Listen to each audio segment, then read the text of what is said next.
नमस्ते दोस्तों, मैं डॉक्टर धीरज फत्ते, हिंदी विभाग प्रमुख, संजीवनी महाविद्यालय चापोली। आज के इस ऑनलाइन ताशिका में आप सभी का हार्दिक स्वागत है।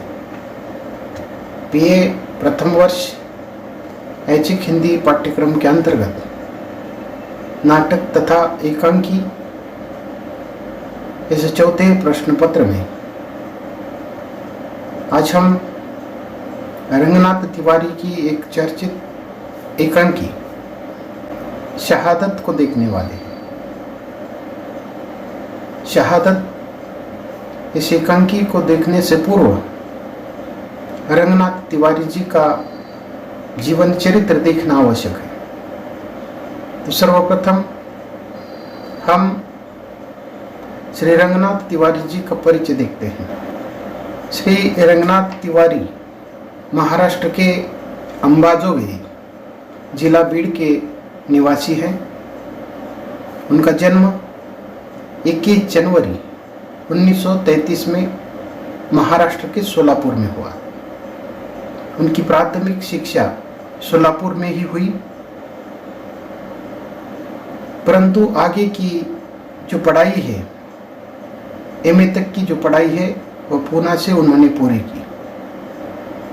सन 1958 से लेकर सन 1962 तक कोल्हापुर में और सन 1962 से लेकर 1964 तक बारामती में हिंदी साहित्य का उन्होंने अध्यापन किया। उसके बाद सन 1964 में अंबाजोगाई के योगेश्वरी महाविद्यालय में हिंदी अध्यापक तथा उप प्रधानाचार्य पद पर वे कार्यरत रहे और इसी पद से सन 1993 में उन्होंने अवकाश ग्रहण किया। तिवारी जी की मातृभाषा राजस्थानी है। उनकी अध्यापन की भाषा हिंदी और सृजनात्मक लेखन की भाषा मराठी है। तो इस प्रकार एक अहिंदी भाषी रचनाकार जिन्होंने अपनी मातृभाषा राजस्थानी होते हुए अध्यापन का जो कार्य है वो हिंदी भाषा में किया और अपना सृजनात्मक जो लेखन है वह मराठी भाषा में किया है। इन्होंने मराठी भाषा में 5 उपन्यास लिखे हैं। उसमें देवगिरी बिलावल ये जो उनका ऐतिहासिक उपन्यास है जिसकी सर्वाधिक चर्चा हुई। इनका मराठी उपन्यास जिसका नाम संपल्या सुरावटी, इस उपन्यास का उन्होंने हिंदी में चलो यहाँ से चले अनुवाद किया है और हिंदी उपन्यास उत्तरायण का मराठी में उन्होंने अनुवाद किया है। तो इस प्रकार रंगनाथ तिवारी की मातृभाषा राजस्थानी होते हुए भी हिंदी तथा मराठी भाषा में उन्होंने साहित्यिक रचनाएं की है। प्रमुखतः मराठी में उन्होंने 5 उपन्यास लिखे हैं।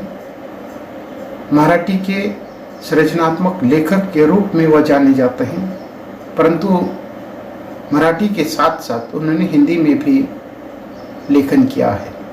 भले ही उन्होंने हिंदी में कम मात्रा में लेखन किया हो, लेकिन उसकी चर्चा अधिक मात्रा में हुई है। अनुवाद के क्षेत्र में भी उन्होंने हिंदी का मराठी में, मराठी का हिंदी में और साथ ही अंग्रेजी का हिंदी में भी अनुवाद किया है। रंगनाथ तिवारी जी की साहित्यिक जो रचना है उसकी हम यहाँ चर्चा करते हैं। उन्होंने मराठी और हिंदी में लेखन किया है। मराठी में उन्होंने 5 उपन्यासों की रचना की है।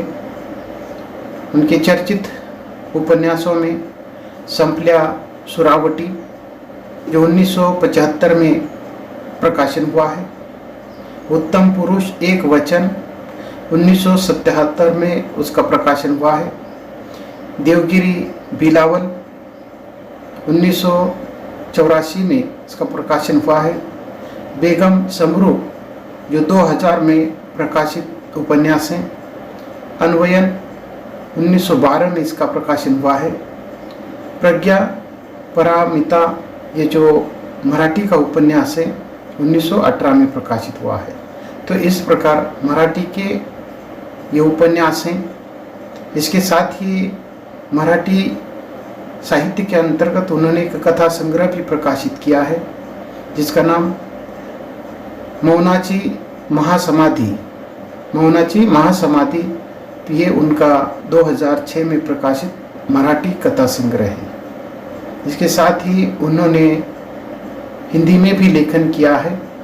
देवगिरी बिलावल जो 1995 में प्रकाशित हुआ है। सरदाना की बेगम जो 2005 में प्रकाशित हुई है। उत्तरायण 2013 में और प्रज्ञा परामिता 1918 में। इस प्रकार ये हिंदी के उपन्यास है। इसके साथ ही उन्होंने मराठी में कुछ नाटकों की भी रचना की है।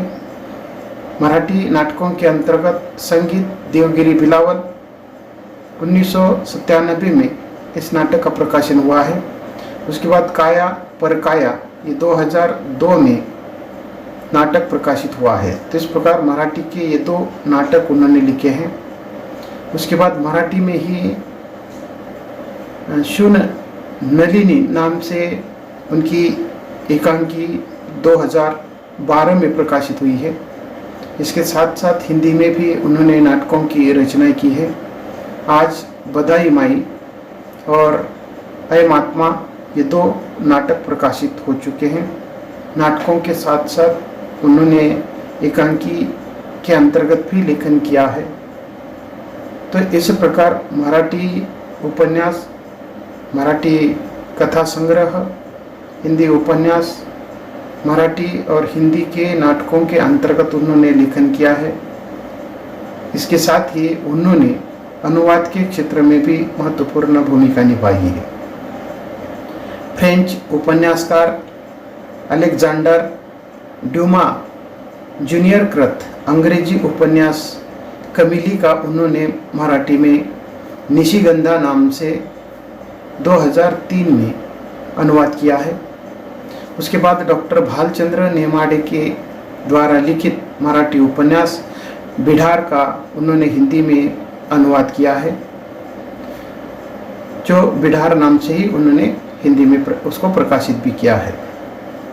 श्री बाबा भाड़ कृत मराठी उपन्यास योगी का उन्होंने हिंदी अनुवाद जो किया है और उसका प्रकाशन शीघ्र ही होने वाला है। तो इस प्रकार अंग्रेजी के कमिली का उन्होंने मराठी में निशिगंधा नाम से अनुवाद किया है।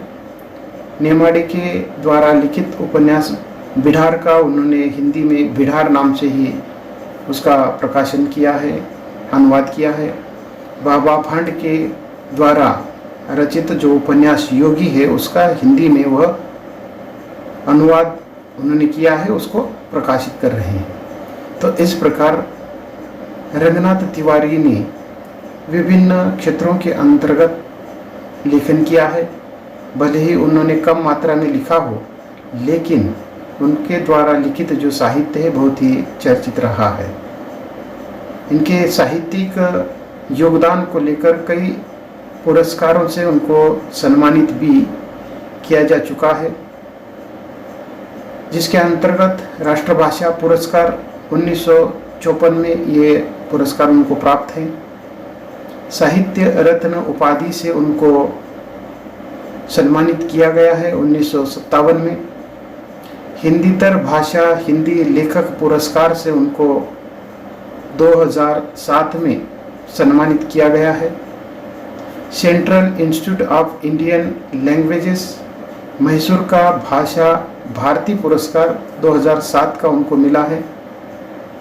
महाराष्ट्र राज्य हिंदी साहित्य अकादमी का छत्रपति शिवाजी राष्ट्रीय एकता पुरस्कार से उनको सम्मानित किया गया है।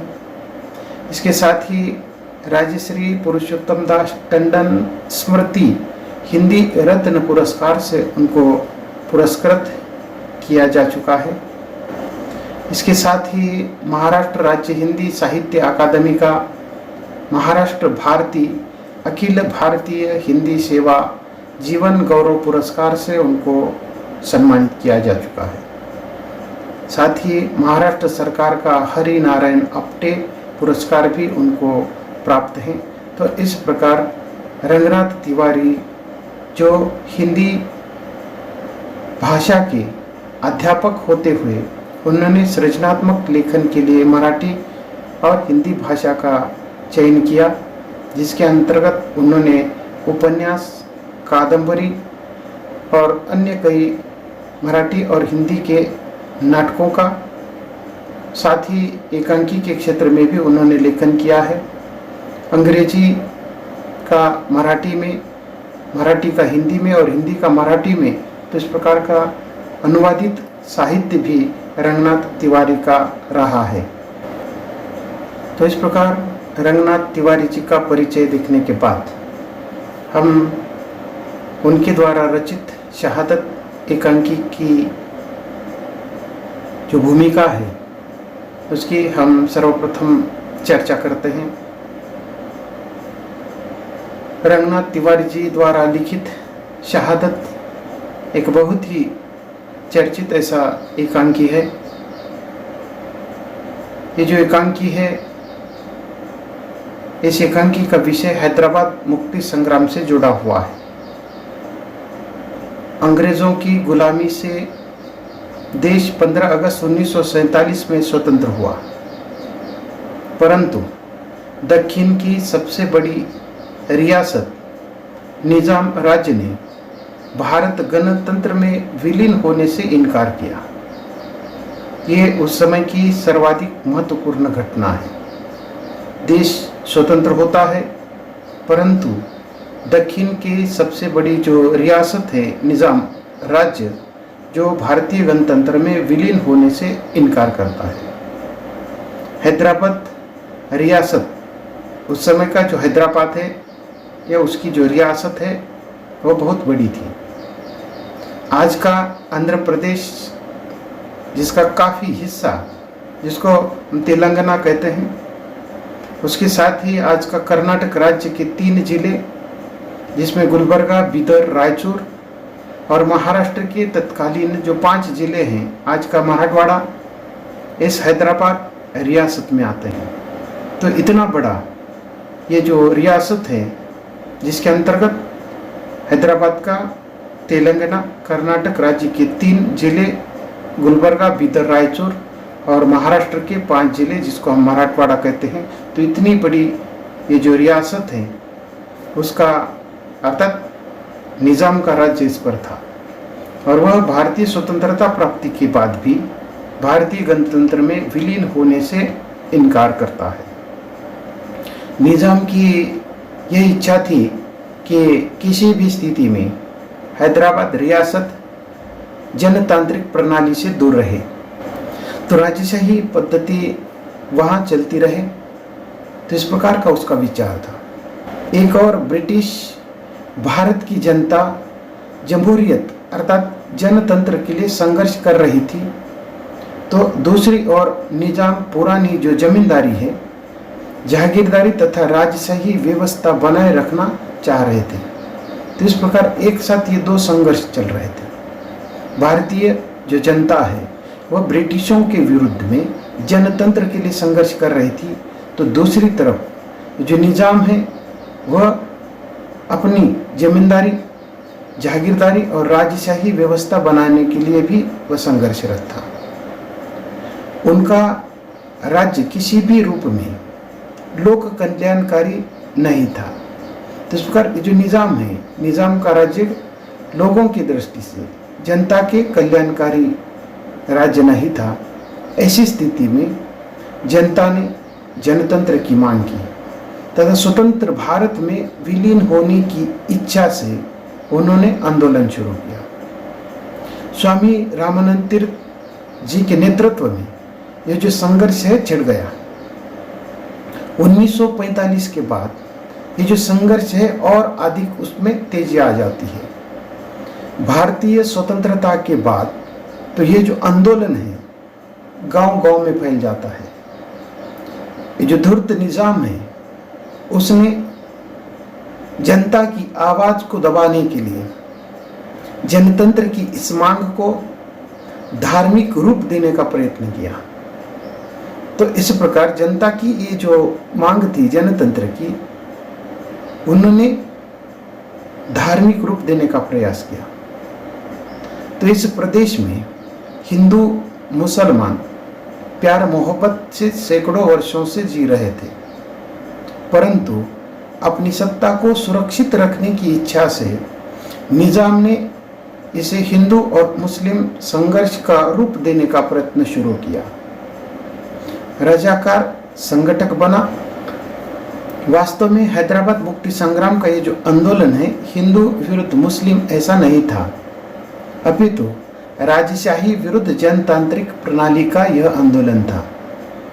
लोग एक जिम्मेदार प्रतिनिधि सरकार की मांग कर रहे थे। ऐसी मांग करने वालों में हिंदू भी थे और मुसलमान भी थे। निजाम की राजशाही व्यवस्था बनी रहे ऐसी मांग करने वालों में भी हिंदू भी थे और मुसलमान भी थे। तो यह तो परस्पर विरोधी मूल्यों का संघर्ष था। ये जो हैदराबाद मुक्ति संग्राम का आंदोलन था, तो इस आंदोलन में हैदराबाद के शोएबुल्लाह की जो आवाज़ है बहुत ही बुलंद रही। शोएबुल्लाह खां उन दिनों हैदराबाद से इमरोज नामक जो उर्दू दैनिक निकालते थे उसके वे संपादक थे, और इस इमरोज दैनिक पत्र के माध्यम से जमहूरियत की मांग वो कर रहे थे, जनतंत्र की वो मांग कर रहे थे। उनकी मांग पूर्णतः जायज़ थी, योग्य थी। वे अपने इस पत्र के माध्यम से, इमरोज के माध्यम से लिख रहे थे कि मजहब घर के अंदर की बात है, दहलीज के बाहर आदमी सिर्फ आदमी है। तो इस प्रकार का उनका दृष्टिकोण था, इस प्रकार की उनकी लेखनी थी। वे धार्मिक थे परंतु धर्मांध नहीं। धर्म के नाम पर सत्ता की राजनीति करने वालों से उन्हें बहुत चीड़ थी। उनके संपादकीय लेखों से धर्मांध लोग चिढ़ गए थे। उन्हें बार बार धमकियां दी गई, परंतु शोएब ने अपने ईमान को नहीं बेचा, न वे किसी के सामने झुके। वे आम आदमी के साथ खड़े थे। परिणामतः धर्मांध लोगों ने एक दिन उनके दोनों हाथ काट दिए और उन पर गोलियां भुना दी गई। जिस प्रकार गांधी जी की हत्या हुई, ठीक उसी तरह अर्थात गोलियों से उनको भुना गया। तो इस प्रकार ये जो समग्र एकांकी का जो कथानक है, जिसके अंतर्गत हैदराबाद मुक्ति संग्राम का ये जो आंदोलन है, इस आंदोलन में हैदराबाद के ही शोएबुल्लाह खां की जो आवाज़ है, जिसका जो उद्देश्य है कि इस देश में जनतंत्र निर्माण हो, या भारतीय स्वतंत्रता प्राप्ति के बाद ये जो हैदराबाद है या ये जो रजाकार है, निज़ाम है, उनकी जो रियासत है वह जनतंत्र में सम्मिलित हो। तो इस प्रकार की उनकी मांग थी, और अपने दैनिक पत्र इमरोज के माध्यम से वह निज़ाम के विरुद्ध में भारतीयों को, विशेषकर ये जो हैदराबाद का जो संस्थान था, उन लोगों को उसके विरोध में भड़काने का महत्वपूर्ण कार्य किया है। उनके इस कार्य को परेशान होकर निज़ाम द्वारा, अर्थात उनको कई बार धमकियां दी गई, उनको खरीदने का प्रयास हुआ, परंतु उन्होंने अपना जो ईमान है वह नहीं बेचा, न तो वह किसी के सामने झुक जाते हैं। वे हमेशा आम आदमी के साथ खड़े हुए, जिसके कारण कुछ धर्मांध लोगों के द्वारा उनके दोनों हाथ काट दिए जाते हैं और उन्हें गोलियों से भुना जाता है। तो इस प्रकार ये जो शहादत एकांकी है, शहादत का अर्थ बलिदान है। तो शोएब शहीद हो गए, बलिदान हुए, शहीदों को फूल देना वास्तव में राष्ट्र की परंपरा को भूल देना जैसा है। शोएब के इस बलिदान से प्रेरणा लेकर श्री रंगनाथ तिवारी जी ने इस पूरे संग्राम को एक मंच पर लाने के उद्देश्य से इस एकांकी का निर्माण किया है। इस एकांकी को और अधिक गहराई से समझने हेतु मराठी के कुछ संदर्भ ग्रंथ हैं जिसको हम देख सकते हैं, जिन ग्रंथों को पढ़ने के बाद ये जो इमरोज नाम के उर्दू दैनिक पत्र के जो संपादक शोएबुल्लाह खां हैं, उनके कार्य को हम अच्छी तरह से समझ सकते हैं। तो इन मराठी संदर्भ ग्रंथों के अंतर्गत हैदराबाद मुक्ति संग्राम शोध और बोध जो अनंत भालेराव का ग्रंथ है उसको हम देख सकते हैं। उसके बाद हैदराबाद मुक्ति संग्राम अनिमी श्री चंद्रशेखर वाजपेयी का ये ग्रंथ है, जिसको शब्दांकन सूर्य नारायण रणसुभे जी की उसकी भूमिका रही है। इन दो ग्रंथों को देखकर हम ये जो शोएबुल्लाह खां है उसको और अधिक विस्तार के साथ समझ सकते हैं। तो इस दृष्टि से इस एकांकी को, अर्थात ये जो शोएबुल्लाह खां है, इस आंदोलन में वह शहीद हो जाते हैं, परंतु उनकी जो प्रेरणा है, उनका ये जो बलिदान है जिसको हम कभी भूल नहीं सकते, उनकी ये जो शहादत है उसकी प्रेरणा लेकर रंगनाथ तिवारी जी ने उस समग्र आंदोलन को एक मंच पर लाने का इस एकांकी के माध्यम से प्रयास किया है। मूलतः ये जो एकांकी है वह रेडियो एकांकी रही है। रेडियो एकांकी के लिए आवश्यक जो तत्व है वे सारे तत्व इस एकांकी के अंतर्गत हमें देखने को मिलते हैं। तो इस प्रकार हम यहाँ रुकते हैं। अगली ताशिका के अंतर्गत हम शहादत एकांकी का जो कथानक है उसकी हम चर्चा करते हैं। धन्यवाद।